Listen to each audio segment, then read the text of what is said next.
Upon turning off the refrigerator and hearing my heart pause in the ensuing quiet, no alarm or commotion preceded it.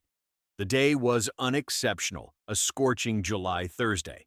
I returned home from a client installation on the west side, fatigued, sunburnt, eager to relax. As I entered the house, I detected lavender. Not the scent of candles, but soap, a fragrance foreign to me. It wasn't my wife's typical aroma. She usually opts for sandalwood or citrus. This smell was saccharine and lingering, suggesting intimacy. I ambled into the kitchen, my laptop bag still in hand, and found her phone glowing on the countertop. There it sat, screen aglow, unlocked, a message wide open like a harsh slap across the face. Meet again tomorrow? I miss you already. Only a number was shown, but she rarely employs emojis with me, not for years. Our messages are lists of groceries, reminders of bills, instructions to let the dog out. I'll be late. Gazed at it, my limbs motionless. My breathing remained constant. A strange sensation enveloped me, as if my mind had slipped on an invisible sheet of ice and plunged into an unfamiliar abyss. I made no attempt to touch the phone, nor did I utter a sound. I simply stood there until the screen went blank again, as if nothing out of the ordinary had occurred. Then I heard her voice, echoing from upstairs, singing a tune from the playlist she compiled last fall, labeled Wine and Light. The one she usually played only when she was alone. Or apparently not. Each step on the staircase felt heavier than the preceding one. The guest room door stood slightly ajar, revealing her within, in front of the mirror, adorning a clip to her hair and clad in the silk pajama set I gifted her 3 years ago for our anniversary, which she had not worn for over a year. Humming softly, she was barefoot, carefree, with everything in the room perfectly arranged. I chose not to enter, instead making my way to the bedroom, settling on the bed's edge and fixating on the framed photograph of us from Key West. Dear friends, if you enjoy this story, please like and subscribe to our channel. It will motivate us to make more videos like this for you. In her tortoiseshell shades, clutching an icy beverage, flashing a smile as if I was the universe's sole male inhabitant. 10 minutes elapsed before she entered. She placed a peck on my scalp, mentioning she intended to procure sushi. Laura would pick me up, her tone suggesting this was non-negotiable, as if she expected me not to question it. I remained silent until she departed. Upon hearing the front door latch, I descended the stairs. The phone was missing. That evening, I performed an action I hadn't undertaken in years. I uncorked a bottle of whiskey and poured 2 measures straight up, not out of necessity, but in search of insight. I gazed into the glass, hoping it might impart hidden truths. Jessica returned later, treading softly, assuming I was asleep. I overheard the shower, the soft thud of her robe dropping to the floor, and her slipping into bed without uttering a word. That instance solidified it for me. The following day, over coffee, she confronted me directly. I've decided to go on a solo trip next month, just a weekend to clear my thoughts. I gave an acknowledging nod, and she smiled before saying, "Speak with you tomorrow." She left the house then. This time, instead of waiting for nightfall, I called my lawyer instead. I spent that entire night awake, listening to her peaceful breathing beside me. The tranquility of it all made my skin crawl. A peculiar madness seems to infiltrate your mind when the person who shares your bed is tearing apart your life while you struggle in silence. By morning, a hardened part of me had set, and I decided not to question her, snoop, or investigate within my own home. I would feign ignorance instead. I'd let her think I was still the oblivious, quiet, overly trusting husband she believed she married. Now the game was hers. When I reached the living room, she was already dressed. Jeans that hugged tightly, lipstick marking her smile, the same scent of lavender wafting once more. She hummed a familiar melody, seemingly intent on inflicting pain. "I'll be at the cafe all morning," she declared, snatching her keys and draining the last of her coffee. "Meeting Laura for brunch." I responded with a smile, adding, "Give my regards to Laura." This seemed to momentarily halt her steps. A fleeting expression passed over her face. Not remorse. Jessica wasn't that kind. It was more like annoyance at my recalling the name. She nodded and departed, the door closing with a resounding bang, as if a gavel had been struck. I waited 5 minutes, then unlocked my laptop. The number from the text message lingered in my memory. I compared it with the invoice from our shared phone plan, which I had the access to since she hadn't altered the password. The number had dialed her 12 times in the past week, not exceeding 5 minutes, always between 11 p.m. and 2 a.m., long enough for a hushed conversation and farewell. I traced the number, a burner phone. Naturally, the area code was local. Thus, whoever it was, they weren't far away. At that moment, I made a decision I had never contemplated before. I called in a favor from an old college friend who worked in private security, someone I had helped secure a job a few years prior. I provided him the number and simply said, "Just provide a name." In 3 hours, he came back with a name, Blake Anders. The name didn't resonate, but then he mentioned that he was a trainer, working at the new gym off Lincoln, Deli Corp. He drives a white Dodge Charger. I had noticed it around before. Everything became clear. The gym membership she signed up for 2 months ago, the unexpected interest in fitness, the lengthy sessions and aching muscles that didn't correlate with her described workouts, the tan lines, the frequent showers, all pieces of a puzzle that fell into place. I didn't even need to ask if he was married. I already knew he wasn't. This man wasn't hiding. He was replacing. Later that day, I tracked her down. It may seem pitiful, but let me explain. I had to observe it for myself. I needed to eradicate that lingering doubt within me, like pulling a troublesome tooth. As I watched, she parked in a shopping center, 2 blocks from the cafe she claimed was her destination. She didn't enter the storefront. Instead, she walked to the back and slipped through a side door. 17 minutes later, Blake emerged, bare-chested and grinning. I remained motionless in my car with windows rolled up and the air conditioning on, observing. My heart raced. 48 minutes passed before she reappeared, unchanged in attire but brimming with a different energy. She radiated light. That evening, when she stepped into the house, I was chopping vegetables for a stir-fry in the kitchen, composed like a man preparing his last meal on death row. She leaned against the fridge and asked, "Cooking?" I glanced up. "Should I open wine?" I suggested casually. "Open the Cabernet," she replied, echoing her earlier words verbatim. "Contact me tomorrow." You picked up the glass, examined it, met her gaze squarely. "I've done that already," I replied. She paused, barely noticeable, a heartbeat's worth. Then she chuckled, but it was hollow. However, her eyes had already revealed something different. Everything that followed was as if witnessing a tower crumbling in reverse. I remained still, neither blinking nor smiling. My expression didn't change. I simply held her gaze, feeling the burden of those 4 words fill the space between us, thick and heavy like fog. "I've already done it," I echoed, softer this time, as if the sentence itself was sacrosanct. Jessica's visage didn't immediately falter. She was too skilled for that. She had years of training, instincts born from alibis. At first, she chuckled again, but it lacked its previous charm, becoming sharp and brittle around the edges. "You're acting strange," she retorted, turning away as if we hadn't just tread on a fault line. "What do you mean by that?" I set down the knife, not violently, just enough for the sound of metal against stone to pierce her words. I phoned my attorney, at which point a hint of her smile faltered, a mere twitch, like a candle struggling before it goes out. Her hand halted in midair as she reached for the wine bottle. I observed her shoulders tense up. "What's this about?" she inquired. "Still pretending ignorance, still trying to steer us back to safety. I trailed you today," I stated, maintaining a steady tone. "You weren't at the cafe." Her breath caught once, briefly. However, that single instance was sufficient. She attempted another tactic, abruptly veering into feigned outrage. "Are you genuinely serious right now? You're spying on me." "I didn't have to. You're careless. You parked 2 blocks away from where you claimed you'd be, circumnavigated the back of a building with a man who's been phoning you every evening for weeks. Are you going through my phone now?" Her tone was more forceful, protective, but I could see the fissures widening. "No, just perusing what surfaced while you were upstairs humming to yourself." At that point, the tone shifted. As if prepared for a speech, her mouth opened, yet what emerged wasn't a lie, but an error. A smirk graced her lips. "All right," she stated coldly, her voice dropping as if a switch had been flipped. "So what?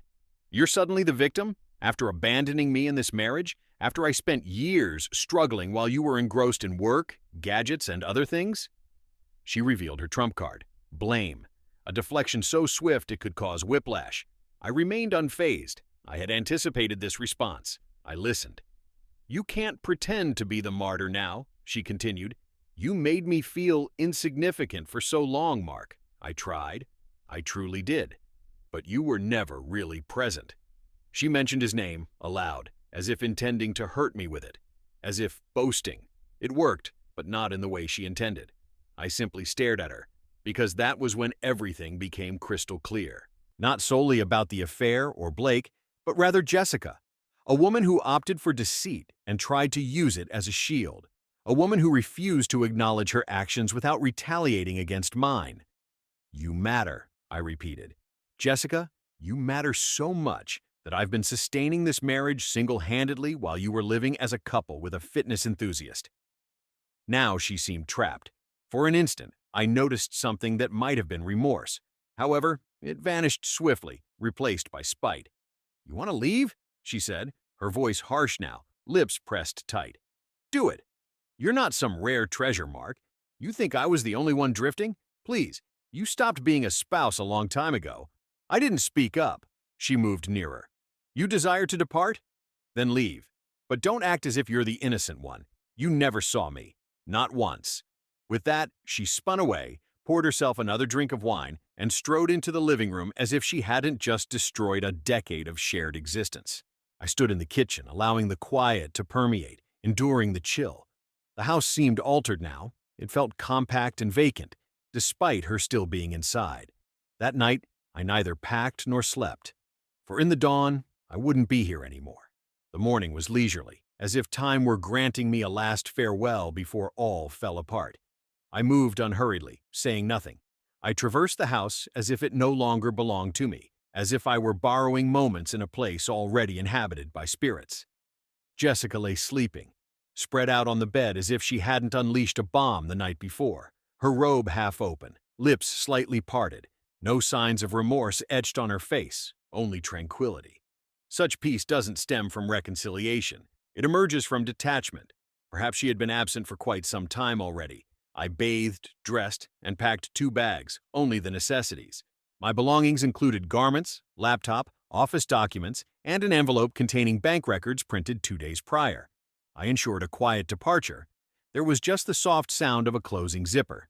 At 7:42 a.m., I exited the front door without a glance back. I didn't visit my siblings nor contacted a friend. Instead, I reserved a room at a modest hotel with thin walls and no view, a place typically occupied by those transitioning lives. The bed was rigid, and the air conditioner clicked as if revealing a secret. I sat on the bed holding my phone, awaiting a 9 a.m. call from my lawyer.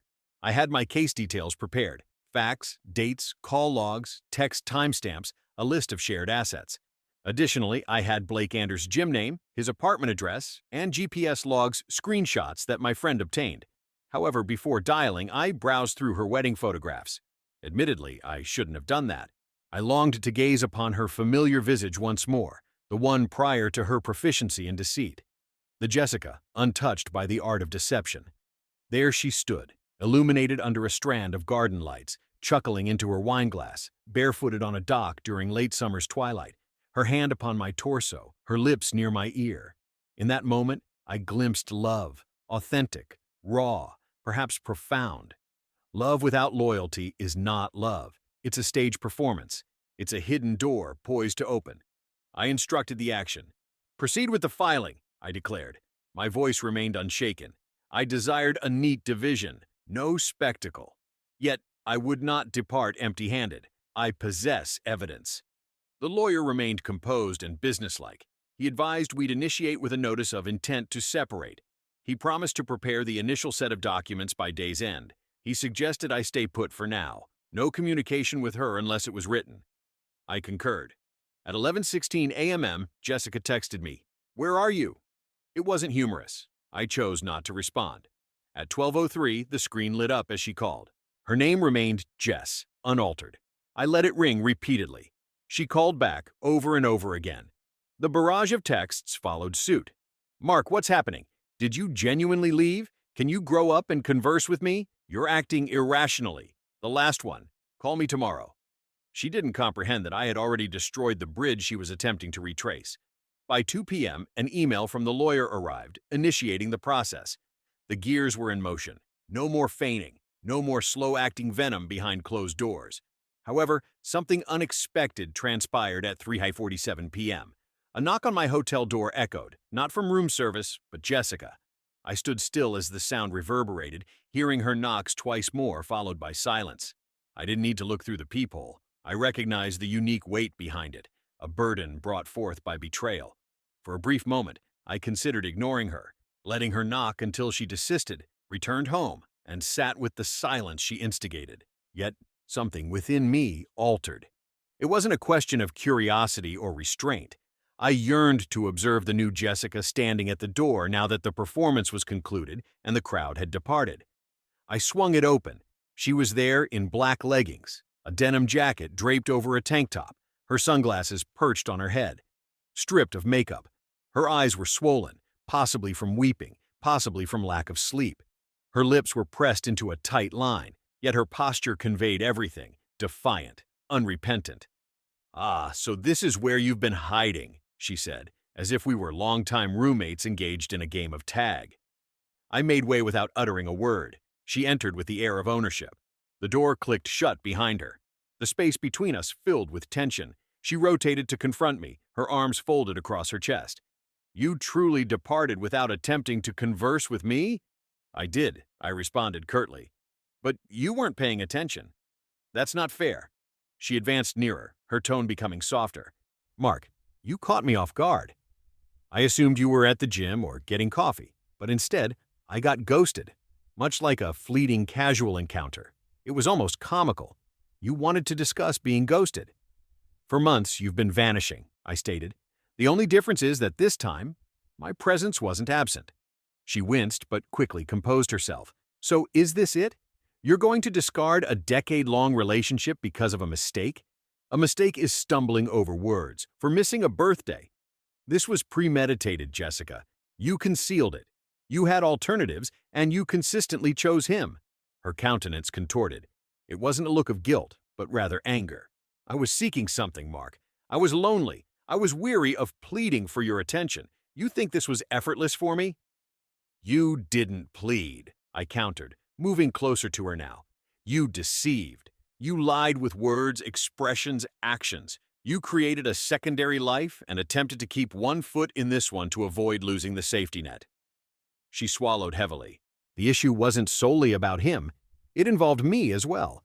I felt acknowledged once more. I nodded in agreement. "And now I perceive you too, entirely." It was then that the facade broke.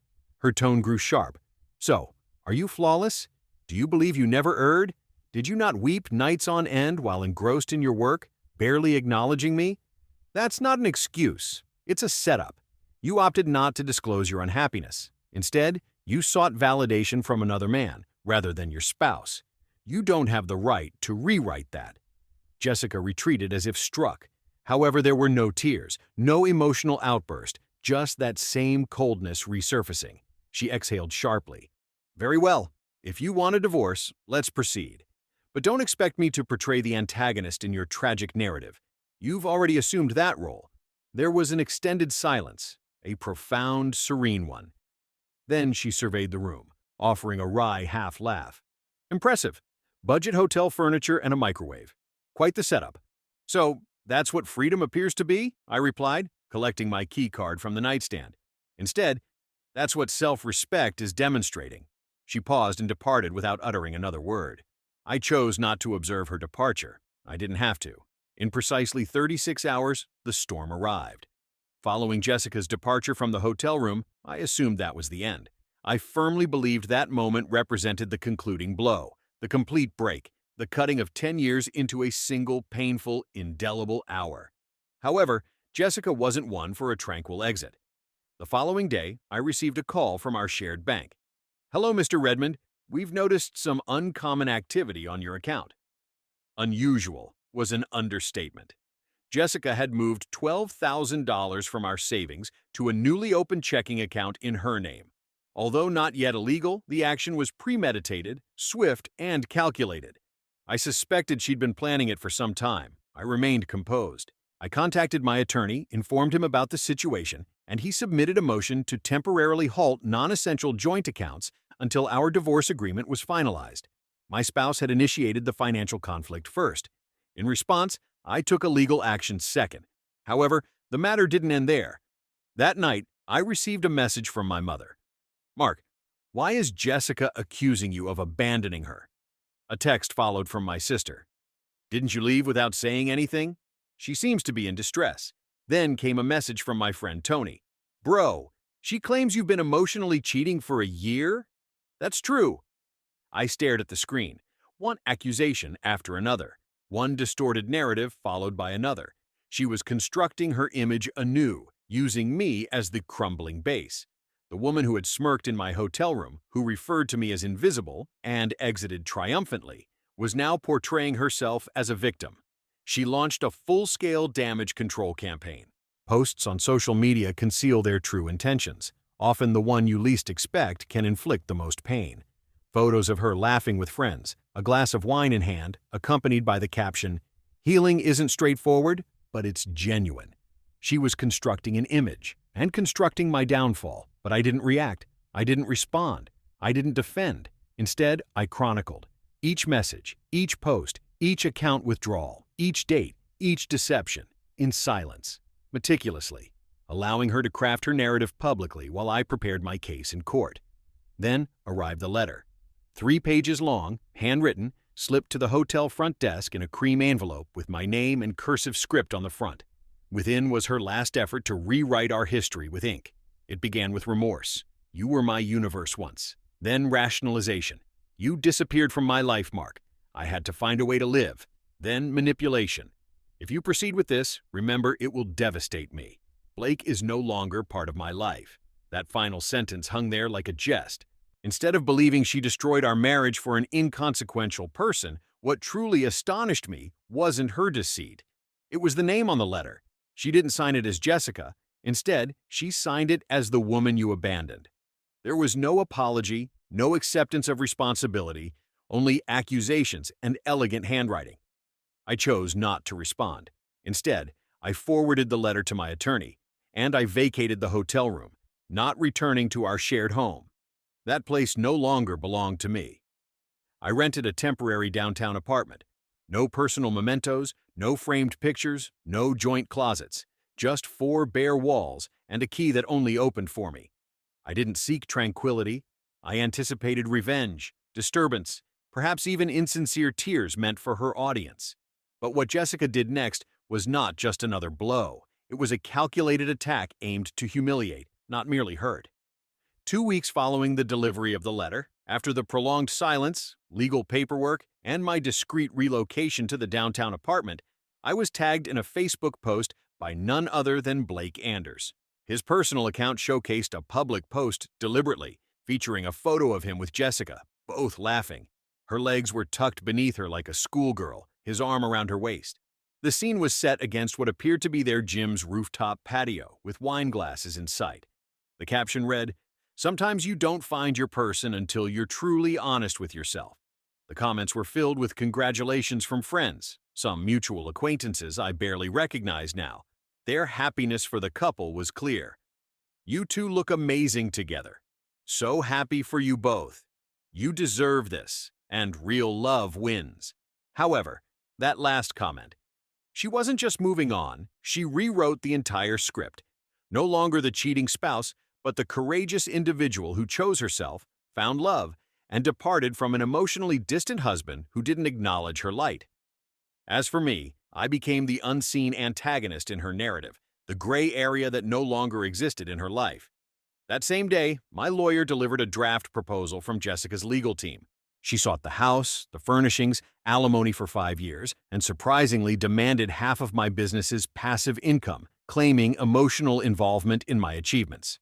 As I silently read through the document, my clenched jaw produced a grating sound from the movement of my molars. She was no longer feigning. She intended to seize what she had not legitimately acquired, and do so with a smile. I contacted my attorney. I stated clearly that there would be no negotiations.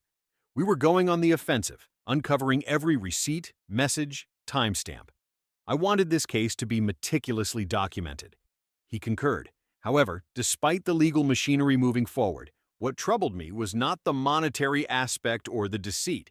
It was how swiftly someone I held dear could transform into a stranger. The same woman who used to sleep on my chest after late-night movies, who would steal my fries when she claimed not to be hungry, and who once wept in the car during our second anniversary, saying she didn't deserve that much love. She posted pictures as if I never existed, hinting at a premeditated departure she may have been rehearsing for months, perhaps longer.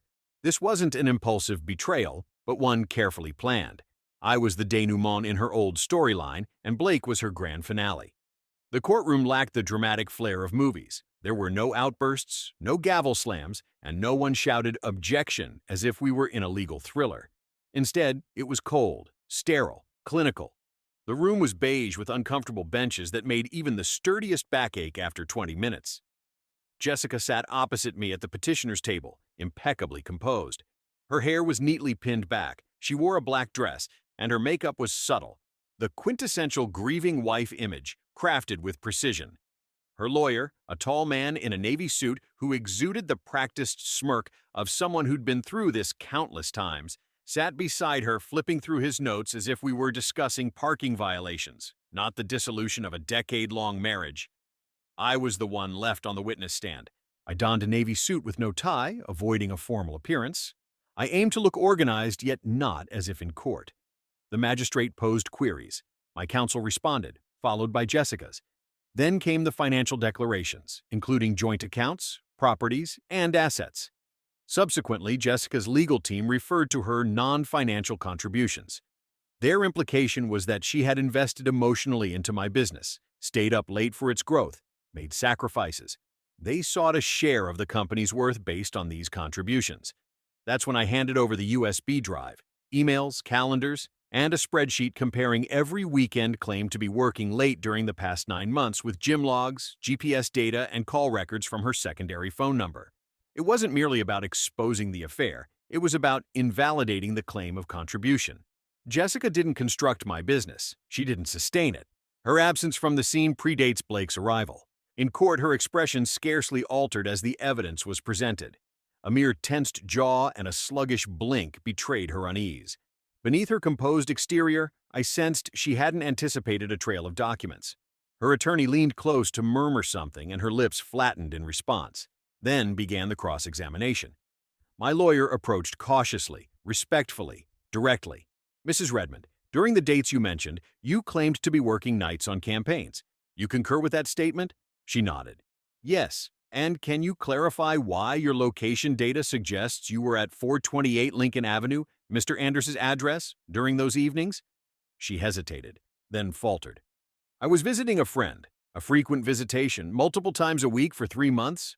Her reply was withheld. Silence. The judge slightly tilted his head. "Then would you view these visits as a marital contribution to the defendant's company?" Her attorney objected, but the objection was overruled. She remained silent, her jaw tightening once more. Unraveling she was. The picture, the dialogue, the artful portrayal of her as the wronged party, resonating like an overexposed photograph. We paused for lunch. As Jessica walked past me in the corridor, her eyes were icy, lips tightened.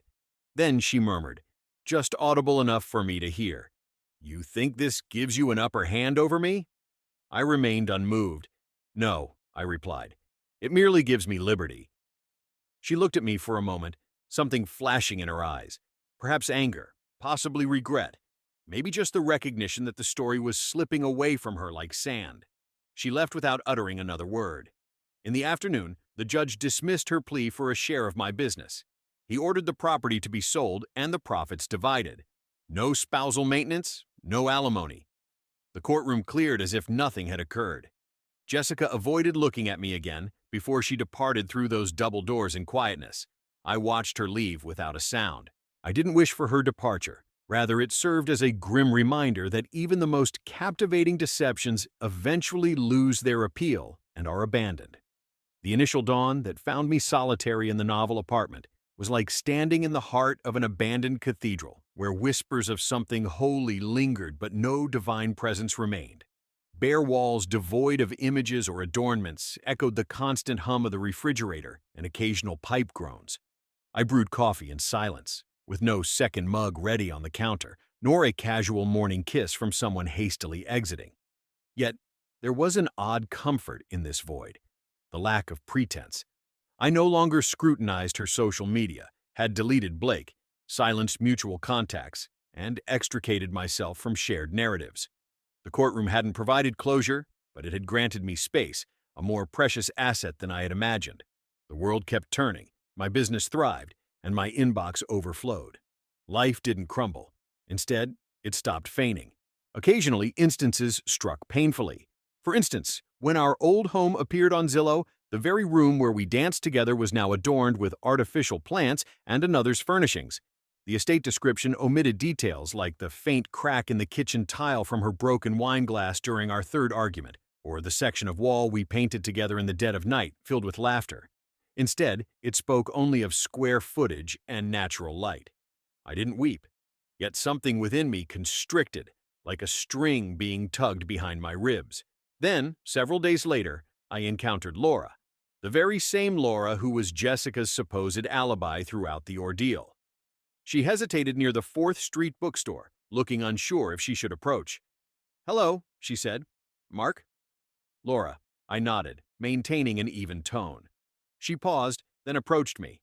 All I desired was to confess that I didn't know the full story. True, she shared some facts, but not every detail. I learned about Blake later on. I remained silent as she swore me to secrecy. She claimed it was temporary, needing space to ponder. But where exactly was she contemplating? In his bed or the back of his car? I inquired. It wasn't malicious, just tidy.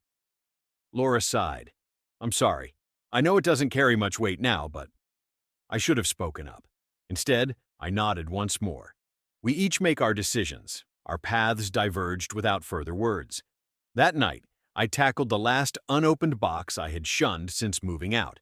Inside were anniversary cards, cinema tickets, trinkets from past travels, relics of a life that once felt unchanging.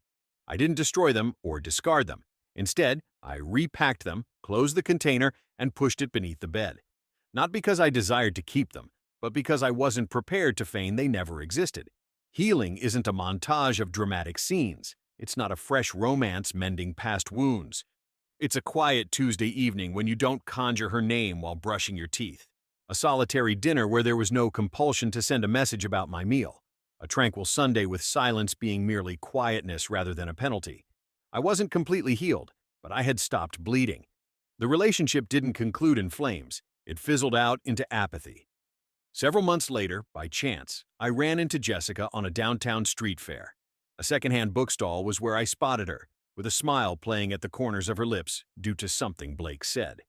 He stood beside her, wearing his usual smug expression, as if he had just concluded a reality TV audition. She didn't notice me then, or if she did, she chose not to show it. I watched her for exactly 3 seconds before turning back to the books. There was no anger, no sorrow, no pang of remorse, just a composed breath filling my lungs. A quiet whisper inside my head affirmed, "You survived." I didn't inform anyone about it. No text message was sent, no diary entry was written. In time, Jessica ceased being the antagonist of my narrative. Instead, she became a chapter that had been conclusively ended. The ensuing months did not instantly mend things, but they made them authentic. I embarked on a solo weekend trip for the first time in years, resumed cooking, and began jogging again. I re-established my client base. I attended therapy, not due to being damaged, but to shed unnecessary burdens. Gradually, bit by bit, I resumed prioritizing myself once more. I ceased questioning how she could deceive so skillfully. I stopped seeking significance in every minor act of deceit. I discontinued reliving the evening when she said, "I'll call you tomorrow," as if it were a missing piece of a puzzle. For the record, here's an unpopular truth. Not all betrayals are preceded by signs. Not every deceiver stammers. Some betrayals are unassuming, silent, and cloaked in smiles. Yet that doesn't make you foolish. It makes you human. We trust because we feel love. We believe because we elect to. When trust is shattered, it's not a reflection of your weakness, but their pattern. Here's my counsel. If a suspicion gnaws at you, don't let it consume your life. If you find yourself suppressing your light to dodge imperfections, shine brightly regardless. If they promise to call tomorrow and your intuition alters, heed that feeling. And if you decide to depart, walk decisively. Don't linger for unspoken apologies. Don't anticipate them transforming into the person they feigned to be. Don't entrust them with the authority to redefine your worth. Remember, healing isn't dramatic. It resides in the tranquil moments like this one. Coffee cradled, sunlight gracing the floor, no lingering specter within my heart. Jessica is another's burden now. I am no longer a dupe. At last, after all that has passed, I am liberated.